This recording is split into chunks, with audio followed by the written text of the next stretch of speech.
নমস্কার, একালের রান্নাঘরে সকলকে স্বাগত জানাই। আমার আজকের রেসিপি পাঙ্গাস মাছের ঝাল। আজ আমি পেঁয়াজ রসুন ছাড়াই এই মাছ রান্না করে দেখাবো। ছোট বড় সকলেই পাঙ্গাস মাছ খেতে ভীষণই পছন্দ করে। আর এই মাছ যদি ঠিকঠাকভাবে রান্না করা হয় তাহলে এর স্বাদ অনেক গুণ বেড়ে যায়। তাহলে দেখে নিন আমার আজকের রেসিপি পাঙ্গাস মাছের ঝাল। আর এই রেসিপিটা ভালো লাগলে একটা লাইক করবেন আর আমার চ্যানেলটিকে সাবস্ক্রাইব করে আমার পাশে থাকবেন। পাঙ্গাস মাছের ঝাল করবার জন্য আমি এখানে 4 পিস পাঙ্গাস মাছ নিয়েছি এবং এই মাছগুলোকে ভালো করে ধুয়ে পরিষ্কার করে নিয়েছি। এবারে এতে নুন আর হলুদ মাখিয়ে নেব। দিচ্ছি নুন, হলুদ। এবারে মাছগুলোতে নুন আর হলুদ ভালো করে মাখিয়ে নেব।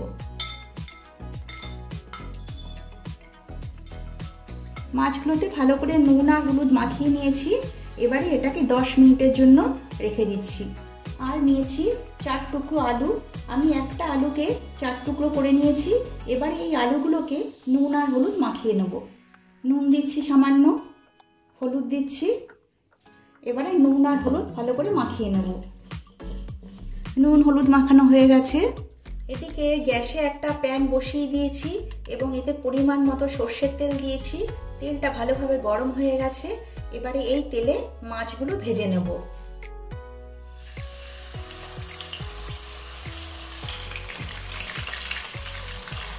মাছগুলো উল্টে পাল্টে লাল করে ভেজে নিতে হবে। এবারে মাছগুলো উল্টে দিচ্ছি।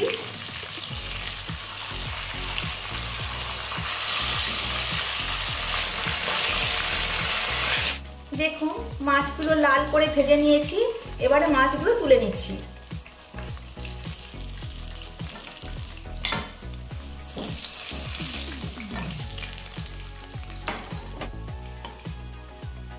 এবারে ওই মাছ ভাজা তেলেই আলুগুলো ভেজে নিচ্ছি।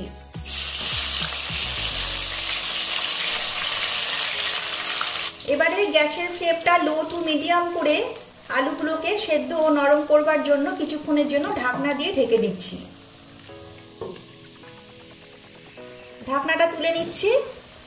আলুগুলো ভালোভাবে ভাজা হয়ে গেছে। এবার আলুগুলো তুলে নিচ্ছি।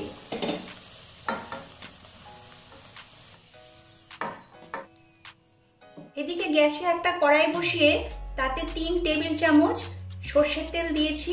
তেলটা ভালোভাবে গরম হয়ে গেছে। এবারে এতে ফোড়ন দিচ্ছি। ফোড়ন দিচ্ছি 1/4 চামচ গোটা জিরে, কয়েকটা গোলমরিচ, কয়েকটা লবঙ্গ, 3টে এলাচ আর নিয়েছি 2টো দারচিনি স্টিক। এবার এগুলো সব ফোড়নে দিয়ে দিচ্ছি। এবারে এই মশলাগুলো তেলে একটু ফ্রাই করে নেব। মশলাগুলো থেকে একটা সুন্দর গন্ধ বেরিয়েছে। এবারে দিচ্ছি 1 চামচ আদা বাটা, 1 চামচ জিরে গুঁড়ো, 1 চামচ ধনে গুঁড়ো, দিচ্ছি 1/2 চামচ কাঁচা লঙ্কা বাটা। আমি 1/2 চামচ দিয়েছি, আপনারা যে যেমন ঝাল খাবেন সেটা বুঝে দেবেন। এবারে এই মশলাগুলো তেলে একটু নেড়ে চেড়ে নেব। একটু জল দিয়ে দিচ্ছি যাতে মশলাগুলো পুড়ে না যায়। মশলাগুলো তেলে একটু নেড়ে চেড়ে নিয়েছি।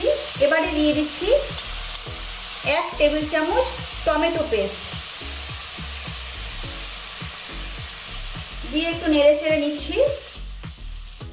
আর কালারের জন্য দিচ্ছি 1/2 চামচ কাশ্মীরি লাল লঙ্কার গুঁড়ো। এটা দিলে ঝাল হবে না, জাস্ট শুধু একটু কালার হবে। দিচ্ছি স্বাদ মতো লবণ, 1/2 চামচ হলুদ গুঁড়ো। এবারে এই সমস্ত মশলাগুলো ভালোভাবে কষিয়ে নেব। এই সময় গ্যাসের ফ্লেমটা লো টু মিডিয়াম করে রাখতে হবে।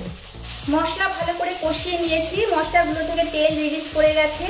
এবারে এতে দিচ্ছি ভেজে রাখা আলু। এবার আলুগুলোর সঙ্গে মশলা ভালো করে মিশিয়ে নিতে হবে। এবারে দিচ্ছি জল। আমি এখানে 1.5 কাপ জল দিচ্ছি। আপনারা যে যেমন গ্রেভি রাখতে চান সেটা বুঝে জল দেবেন। দেখুন গ্রেভি ফুটে উঠেছে। এবারে এতে দিয়ে দিচ্ছি ভেজে রাখা মাছের পিসগুলো। এবার মাছের পিসগুলো ভালো করে গ্রেভিতে ডুবিয়ে দিচ্ছি। এবারে গ্যাসের ফ্লেমটা লো টু মিডিয়াম করে 4-5 মিনিট এটাকে আমি রান্না হতে দেব। 4 মিনিট হয়ে গেছে, ঢাকনাটা তুলে নিচ্ছি। মাছের ঝাল প্রায় হয়েই এসেছে। এবারে দিচ্ছি 2টো কাঁচা লঙ্কা আর দিচ্ছি 1/4 চামচ গরম মশলা পাউডার। এবার এগুলো দিয়ে ভালোভাবে মিশিয়ে নিচ্ছি। মাছের ঝাল তৈরি হয়ে গেছে। এবারে গ্যাসের ফ্লেমটা অফ করে দিচ্ছি আর ঢাকনা দিয়ে ঢেকে 2-3 মিনিটের জন্য স্ট্যান্ডিং টাইমে রাখছি। তৈরি হয়ে গেছে পাঙ্গাস মাছের ঝাল। আপনারাও এভাবে বাড়িতে পাঙ্গাস মাছের ঝাল তৈরি করুন।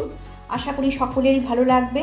ভালো লাগলে লাইক, শেয়ার ও কমেন্ট করবেন আর আমার চ্যানেলটিকে সাবস্ক্রাইব করবেন। নমস্কার।